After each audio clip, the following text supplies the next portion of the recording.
कर्म और नसीब। आज की प्रेरक कहानी कर्म पर आधारित है। ये कहानी है दो भाइयों की, एक बड़ा भाई और एक छोटा भाई, जो दोनों स्वभाव से बिल्कुल विपरीत थे। बड़ा भाई मानता था कि लोगों की मदद करनी चाहिए, सेवा भाव रखना चाहिए, सबसे अच्छे से पेश आना चाहिए, जब जब मौका मिले दान देना चाहिए। छोटा भाई मानता था कि जीवन एक ही बार मिलता है, इसलिए उसे खुलकर जीना चाहिए। जो भी मन हो वह करना चाहिए, नशा हो, डांस बार जाना हो या और कुछ भी जिससे खुशी मिले, वह हर काम करना चाहिए। दोनों भाई अपनी अपनी मान्यताओं के हिसाब से अपना जीवन व्यतीत कर रहे थे। बड़ा भाई जो भी कमाता उसमें बड़ी मुश्किल से गुजारा कर पाता था, क्योंकि वह जब भी मौका मिलता दूसरों की मदद करता था। वो सत्संग सुनने जाता, मेडिटेशन करता।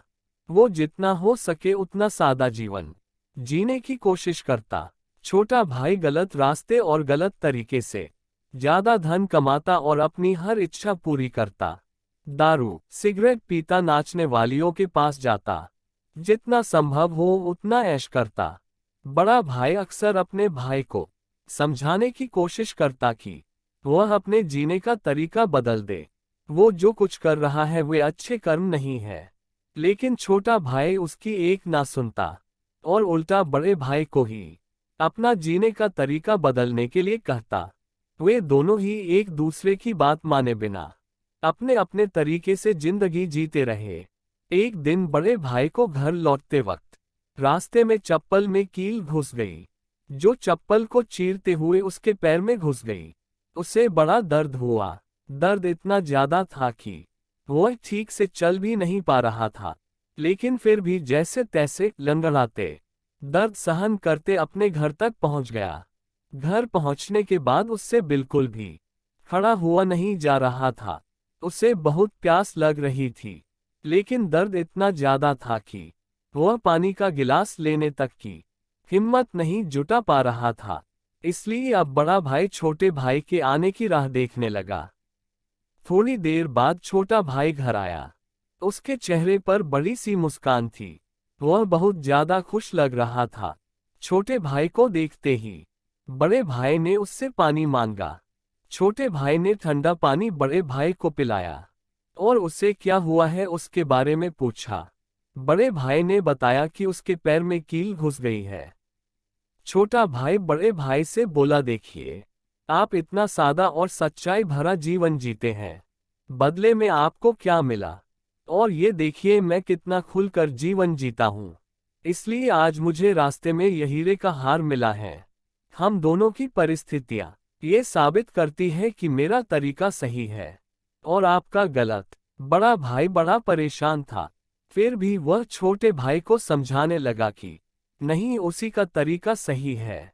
बड़ा भाई कह रहा था कि तरीका मेरा ही सही है, लेकिन शायद कुछ गड़बड़ है।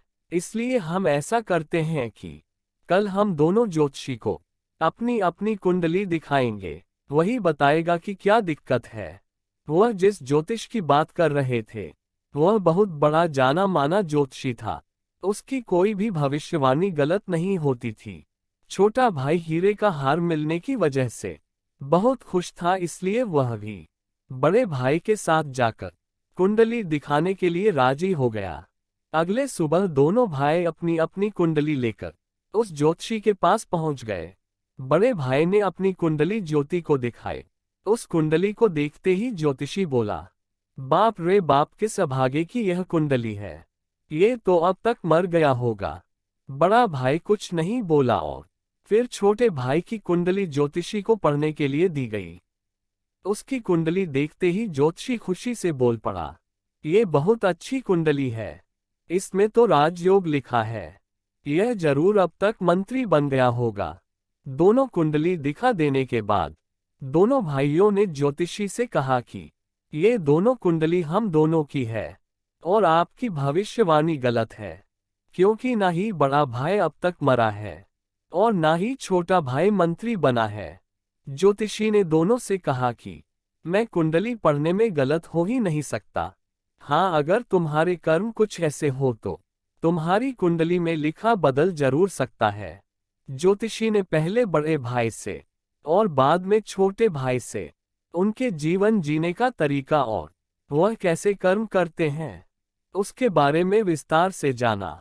ज्योतिष ने दोनों को समझाते हुए कहा कि मेरी पढ़ी हुई कुंडली गलत नहीं है, ये बड़े भाई के अच्छे कर्म है जिसने उसको कुंडली में लिखे मौत की जगह सिर्फ एक कील का दर्द दिया, और दूसरी तरफ छोटे भाई के बुरे कर्म है जिसकी वजह से उसका राजयोग चल गया और उसे सिर्फ एक छोटा सा हीरे का हार मिला जिसे जल्द ही बेचकर खत्म कर देगा।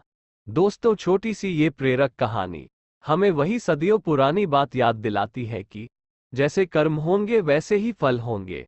अगर हमारा वर्तमान अच्छा या बुरा है तो वह हमारे पहले पुराने कर्मों की वजह से है, और हमारा भविष्य अच्छा या बुरा होगा वह हमारे वर्तमान के कर्मों के हिसाब से होगा। इसलिए हमेशा ध्यान रखें कि अच्छे कर्म करना ना छोड़े। दोस्तों, आपको इस कहानी से क्या सीख मिली हमें कमेंट करके बताइए। वीडियो अच्छी लगी तो लाइक कीजिए और अपने दोस्तों को शेयर कीजिए, और ऐसी ही कहानियों के लिए हमारे चैनल को सब्सक्राइब कीजिए।